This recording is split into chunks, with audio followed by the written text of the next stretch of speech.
से पहले आपके दिल में ये स्मरण होना चाहिए, किसी का घर कच्चा होगा चलेगा, किसी का घर कच्चा है चलेगा, पर दिल मन सच्चा होना चाहिए, तो कच्चा मन भी महल के बराबर होता है।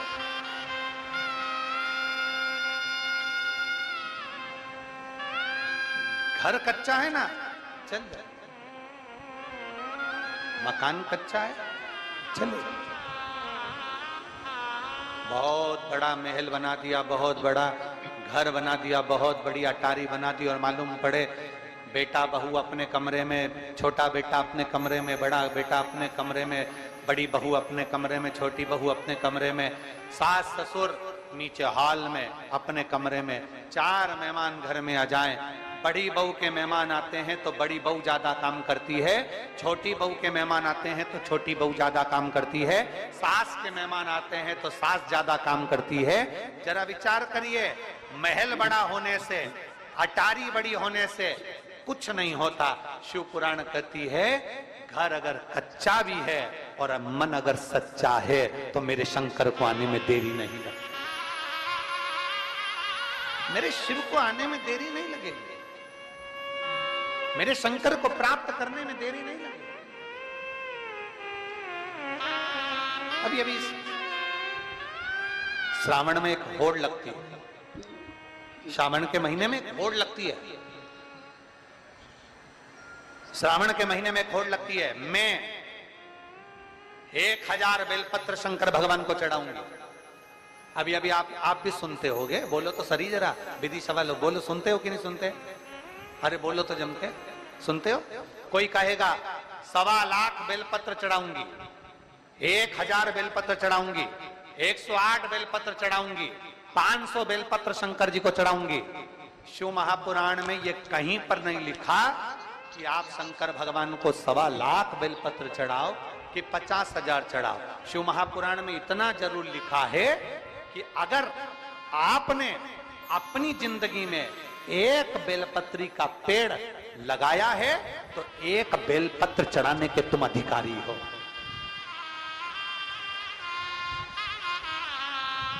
किसी का लगाया पेड़, किसी का बड़ा सारा वृक्ष, और तुम्हारा मन कर गया 1.25 लाख बेलपत्र चढ़ाऊंगी, उस बेलपत्र के सारे पत्तों को, सारे पत्र को तुमने तोड़ लिया, शिव जी को समर्पित कर दिया। बेलपत्र का वृक्ष भी सोचता है, जिंदगी में एक पेड़ ना लगाया, जिंदगी में एक वृक्ष ना लगाया, जिंदगी में वृक्ष को कटवाया पर लगाया नहीं, और वृक्ष लगाया नहीं, और बेलपत्री का पत्ता तुम शिव जी को चढ़ाओ, मेरा ओघड़ दानी स्वीकार नहीं करता। ध्यान देना, अगर शंकर को बेलपत्र चढ़ाने का शौक रखते हो और अपने मरने के बाद भी शंकर के मंदिर में बेलपत्र चढ़वाना चाहते हो तो एक बेलपत्र का वृक्ष लगाने का संकल्प लेकर अपने जीवन को आगे बढ़े कि हम भी एक बेलपत्र का वृक्ष लगाएंगे, जिससे हमारा वो लगाया हुआ वृक्ष का बेलपत्र भगवान देवादिदेव महादेव को समर्पित हो सके, भगवान शिव को चढ़ सके। एक संकल्प अपने भीतर होना चाहिए। एक नया ट्रेड आ गया, एक नया क्रम चालू हो गया, 1.25 लाख बेलपत्र चढ़ाएंगे।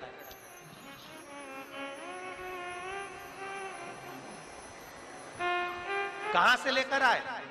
तो कहा भगवान नारायण ने 108 कमल के दल भगवान शिव को समर्पित करे थे।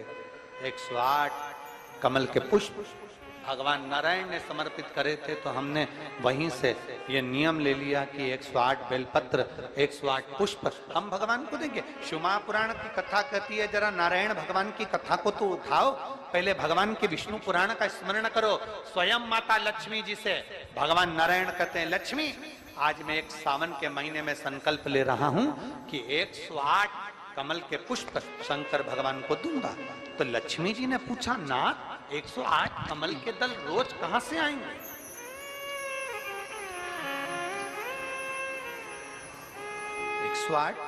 कमल के पुष्प रोज कहां से आएंगे? ये प्रतिदिन इतने सारे पुष्प, प्रतिदिन इतने सारे फूल जो हमें भगवान देवादिदेव महादेव को समर्पित करना है, तो ये 108 कमल के पुष्प कहां से आएंगे? इतना सारा कमल का पुष्प कहां से आएगा? स्वयं मेरे नारायण विष्णु पुराण में वर्णन करते हैं, लक्ष्मी आप और हम पहले इस जलाशय में, सरोवर में कमल के पुष्प प्रकट करेंगे। कमल के पुष्प प्रकट करने के बाद फिर हम 108 कमल के पुष्प भगवान देवाधिदेव महादेव को समर्पित करेंगे। ये हमें सीखना चाहिए।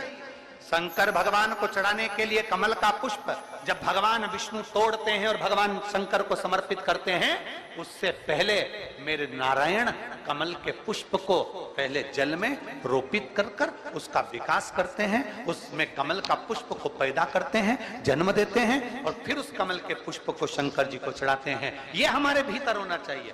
एक बेलपत्र शंकर जी को चढ़ाऊंगी, 100 बेलपत्र शिव जी को चढ़ाऊंगी, 1.25 लाख बेलपत्र शंकर भगवान को चढ़ाऊंगी। पर चढ़ाने से पहले इतना अंदाजा लगा कर रखो, क्या हमने एक बेलपत्र का वृक्ष लगाया है? क्या हमने बेलपत्र का पौधा लगाया है? और अगर बेलपत्र का वृक्ष लगाया है तो हम शंकर जी को एक बेलपत्र चढ़ाने के अधिकारी हैं। अगर हम नहीं लगा पाए तो इस बारिश में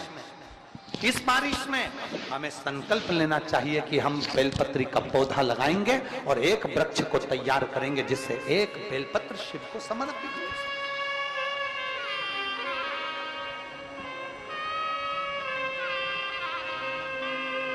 और मेरे बाबा तेरी नौकरी सबसे बढ़िया है, सबसे करी। मेरे बाबा तेरी नौकरी सबसे बढ़िया है, सबसे करी। तेरे दरवाजे की चाकरी सबसे बढ़िया है, सबसे हरी। जब से तेरा गुलाम हो गया तब से मेरा विनाम हो गया। जब से तेरा गुलाम हो गया तब से मेरा विनाम हो गया। वरना भोगात क्या थी मेरे, वरना भोगात क्या थी मेरे। सबसे बढ़िया है, सबसे हरी।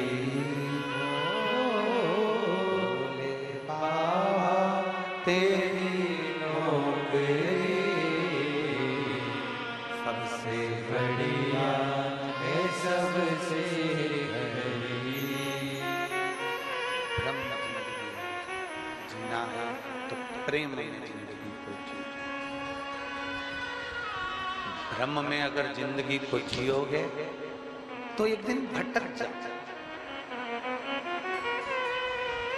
ब्रह्म में अगर जिंदगी को जियोगे तो भटक जाओगे। प्रेम में जिंदगी को जियोगे तो बांध कर रख सकते, बांध। प्रेम जोड़ता है, भ्रम तोड़ता, भ्रम तोड़ता। अभी एक कथा में हमने कहा था कि मोबाइल आया, बहुत अच्छी बात है। मोबाइल आया, MP3 खत्म हो गया। अभी एक कथा में कहा, मोबाइल आया, रेडियो खत्म हो गया। बोलो सही है कि गलत है? पहले रेडियो लोग सुनते थे, मोबाइल में सुनने लगे, खत्म हो गया। मोबाइल आया, MP3 खत्म हो गया। मोबाइल आया, रेडियो खत्म हो गया। मोबाइल आया, टार्च खत्म हो गई। पहले लोग टार्च रखते थे, अब टार्च खत्म, मोबाइल चला। मोबाइल आया, MP3 खत्म हुआ, मोबाइल आया, रेडियो खत्म हुआ, मोबाइल आया, टार्च खत्म हुई, मोबाइल आया, पंचांग, कैलेंडर खत्म हुआ। अब ब्राह्मण भी अगर मंत्र बोलते हैं या कोई संकल्प भी दिलाते हैं तो मोबाइल पर पढ़कर देख लेते हैं आज कौन तिथि, कौन वार, कौन नक्षत्र, कौन घड़ी, कौन पल, क्या चल रहा है, तुरंत देखा और बोल। मोबाइल आया, कैलेंडर खत्म हो गया। मोबाइल आया, रेडियो खत्म हो गया, MP3 खत्म हो गया। मोबाइल आया तो ये सारे चित्रहार वगैरह सब खत्म हो गए। और वही मोबाइल तुम्हारी पत्नी के हाथ में आया तो तुम भी खत्म। वही मोबाइल आया तो रेडियो खत्म हुआ, मोबाइल आया तो MP3 खत्म हुआ, मोबाइल आया तो टॉर्च खत्म हुई, मोबाइल आया कैलेंडर खत्म हुआ। और वही मोबाइल तुम्हारी पत्नी के हाथ में अगर आ गया तो तुम भी फिर तो तेरा क्या होगा रे? फिर तुम जानो और तुम्हारा काम। शिव कथा कह रहे, शिव महापुराण की कथा कह रहे। अपने चित्त को, अपने मन को, अपनी बुद्धि को, अपने धैर्य को, अपने विश्वास को दृढ़ कर। सदानंद कार्तिकेय जी रुष्ट होकर श्रीशैलम पर चले जाते हैं। माता पार्वती जी विनय करती हैं, बाबा भोलेनाथ जी से कहती है माता पार्वती जी की वो श्रीशैलम पर चले गए, आपने भ्रम रखकर, आपने भ्रमित होकर ये बेटा श्रीशैलम पर चले गए। अब इसको वापस कैसे लाया? कोई चले गया, उसको लाने का तरीका क्या? उसको प्राप्त करने का तरीका क्या? अच्छा, बड़ा सोचनी बात होती है कि कई लोग ऐसा होता है, कोई चले गया, अब उसको लाया कैसे जाए? वो तो मैं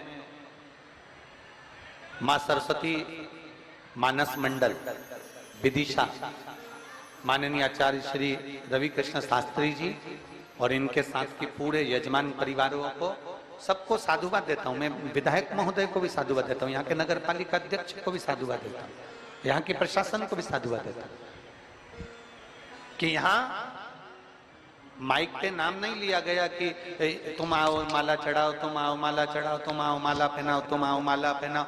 मालूम पड़े 15 से 20 मिनट तो माला ही माला, माला ही माला, माला ही माला में निकल जाता है। तो मैं माननीय शास्त्री जी को धन्यवाद देता हूँ, बहुत बहुत साधुवाद देता हूँ आपको कि आपकी ये जो क्रम चालू करा आपने, बहुत साधु था।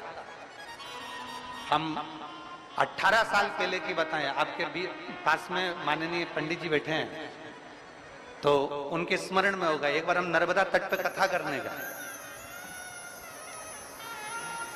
और नर्मदा जी के तट पर कथा थी और ऐसी नर्मदा जी बह रही थी और ऐसी कथा चल रही थी। अब वहां सारे सरपंच पटेल सारों का नाम, अब उसमें से लिस्ट में से एक नाम पढ़ना जो समय पर पढ़ता था, उस समय आशीष जी तो पढ़ते नहीं थे, तो उस समय जो पढ़ता था उसने उनका नाम लेना भूल गए। अब भूल गए, कथा का तीसरा दिन था, अब वो इतना उस्ताद नाम लेना भूल गए, उसको आ गया गुस्सा और गुस्सा आया तो वो ट्रैक्टर लेके आया और ट्राली लेके नर्मदा जी में खड़ी कर दी। ट्रैक्टर लाया और ट्राली में फंसाया और ट्राली उसने नर्मदा जी के अंदर ले जाके खड़ी करी। अब जो ट्राली उसने नर्मदा जी के अंदर खड़ी करी, अब हम भी आश्चर्य में, बताओ अब कथा तो यहाँ हो रही थी और ट्राली लगा दी। अब पहले तो ये स्टेज तो अब बनना चालू हुए, पहले तो ट्राली होती थी, ट्राली पे तखत रख देते थे, तखत पे कथा होती थी, उसी पर हम कथा कर रहे थे और उन्होंने ट्राली लगाई और ले जाके नर्मदा जी में खड़ी कर दी। अब कथा तो अब ये बड़े बड़े मंच बनने लगे। अब पहले तो ऐसा ट्राली लगाते थे, वैसा टेंट लगा देते थे, ट्राली में मंच बनता था, स्टेज लगा दिया उन्होंने, वो तखत, उस पर व्यासपीठ लगा दी और ट्राली ऐसी आड़ी खड़ी कर दी और कथा चल रही है और नीचे संगीत वाले बैठ गए और खूब भजन कीर्तन कर रहा है। वो इतना होशियार कि उसने ट्रैक्टर फंसाया और वो कथा तो यूं चल रही है, वो ट्राली और नर्मदा जी में खड़ी कर। अब उससे हमने पूछा कि तू ये ट्राली नर्मदा जी में क्यों ले आया? कि उन्होंने मुझे नहीं बुलाया बस, और मुझे नहीं बुलाया इसलिए मेरे से माला नहीं पहनवाई, इसलिए मेरी ट्राली थी तो मैं ले आया, मेरा। तो मैं धन्यवाद दूंगा विदिशा की इस पवित्र भूमि पर। अच्छा हुआ कि आपने माला पहनाने का क्रम ही नहीं रखा। जो आए प्रेम से व्यासपीठ को दंडवत करें, नमन करें, प्रणाम करें और बाबा का जयकार करें। बोल बम का नारा है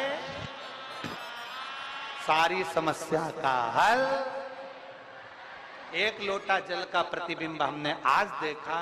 विदिशा वालों ने शंकर जी को जितना जल चढ़ाया था, शंकर जी ने तुम पे चढ़ा दिया।